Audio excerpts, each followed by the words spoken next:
Wow. Siya kala, gusto niya hindi ka dito. Oo,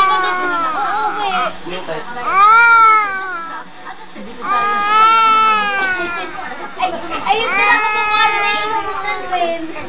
Bakit? Isang pan. At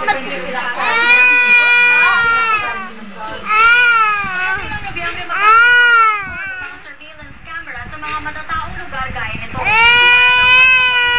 Pagsugpo sa kriminalidad at mas monitor din ang pagsasagawa ng batas ng lungsod. Pagtunay daw ito, hindi kailangan bumasa sa para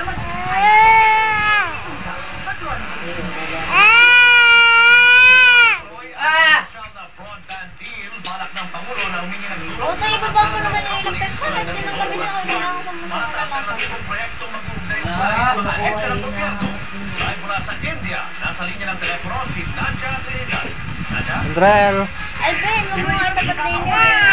Arroyo sa mga local telephone company kung paano pupunan ang puwang na iniwan ng hindi natuloy na National Broadband Deal ng China. Ayon sa Pangulo, 3 billion pesos ang phone bill ng gobyerno kada taon dahil wala bang internet connectivity. Hinihingi niya ngayon ng solusyon sa mga local telephone firms. Bagamat aminado siya na iba pa rin kung meron sanang broadband. Relieved ang ginamit na salita